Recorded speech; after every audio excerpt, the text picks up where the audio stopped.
பிஸ்மில்லாஹிர் ரஹ்மானிர் ரஹீம்.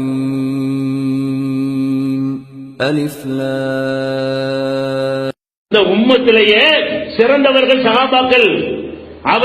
அவர்களுடைய தியாக உழைப்பு நம்முடைய நாமெல்லாம் இஸ்லாத்துக்கு வருவதற்கு காரணம். நபிகள் நாயகம் ஸல்லல்லாஹு அலைஹி வஸல்லமுடைய அந்த வெற்றிக்கு அல்லாஹ் அவர்களை காரணமாக ஆக்கினான். கஷ்டமான நேரத்தில், சிரமமான நேரத்தில் உயிரை தியாகம் செய்து இந்த கொள்கையை ஏற்றுக்கொண்டார்கள். நபிகள் நாயகத்தோடு இணைந்து நின்று மரணம் தான் கிடைக்கும் என்று நினைக்கக்கூடிய போர்க்களங்களில் எல்லாம் வீரதீரமாக போராடி இந்த மார்க்கத்தை நிலைநாட்டினார்கள்.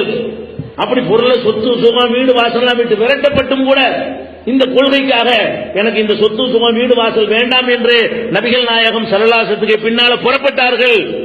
புறப்பட்டு வந்தவர்கள் அகதிகளாக இருந்த மதீனாவில் இருந்த சஹாபாக்கள் வீட்டுல பாதி, சொத்துல பாதி, சுகத்துல பாதி, ஆடையில பாதி, பண்ட பாத்திரத்துல பாதி, இந்த அனைத்திலையும் பிரித்து கொடுத்தார்கள்.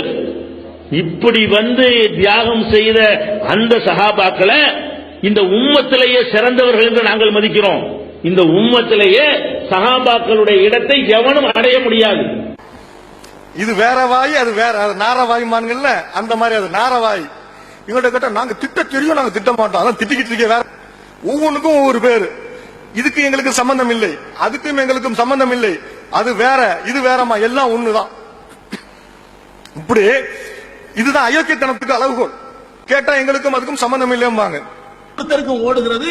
ஆஹா, இப்ப இடம் காலி என்ன சொல்லுவாங்கல்ல, அண்ணன் எப்ப காலியாவும் திண்ணை எப்ப காலியாவும் சொல்லுவாங்கல்ல, அந்த மாதிரி காத்துக்கிட்டு இருந்த மாதிரி அன்சாரிகளுக்கு முக்கியமான லீடர், மதீனாவை சேர்ந்த மக்களுக்கு முக்கியமான ஒரு தலைவர் யாரு? சாத் ரலியல்லாஹு அன்ஹு அவர்கள்.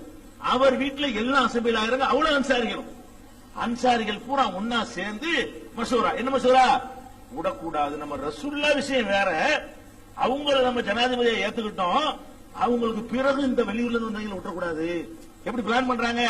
நம்ம உள்ளூர் ஆளுக்க, அபூபக்கரோ, உமரோ, உஸ்மானோ, அலியோ, மத்தவங்க எல்லாம் யாரு? அங்க இருந்து வெளியூர்ல இருந்து வந்த ஆளுக்க.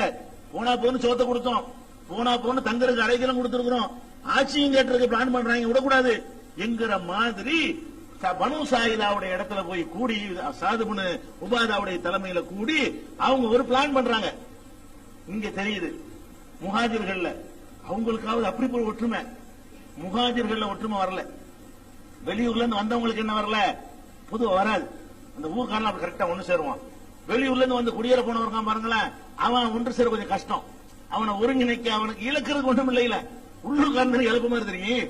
யார் ஊரை சேர்ந்தவனா இருக்கிறான் அவனுக்கு தானே இழப்பு மாதிரி தெரியும். இவனுக்கு வந்த வரைக்கும் லாபம் தானே, கொடுத்தா கொடுக்குறாங்க, கொடுக்காட்டி பெண்ணை பழைய நிலை நீடிக்க போகுது அப்படின்னு போயிடும். என்னத்தினாலே தெரியல, அன்சார்கள் வந்து இப்படி ஒன்றாகல. முஹாஜிர் என்றால் யாரு?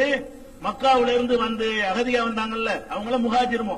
அப்ப மக்காவில இருந்து அகதியா வந்தவர்கள் அசம்பிள் ஆக முடியல, அன்சார்கள் பூரா அசம்பிள் ஆகி நம்ம விடக்கூடாது, அன்சாரியை சேர்ந்த ஒருத்தர் தான் ஜனாதிபதியா வரணுமே தவிர வெளியூருக்கார ஆளா வர விடக்கூடாதுங்கிறதுல ஒரு உறுதியான முடிவை எடுத்து விட்டார். நான் என்ன சொல்றேன் தெரியுமா? ஒருவன் பொய்யன் என்பதற்கு போதிய ஆதாரமே அவன் முரண்பட்டு பேசுவது. சரியா? முன்னுக்கு பின் முரணாக பேசுவது அவன் பொய்யன் என்பதற்கு போதுமான ஆதாரம்.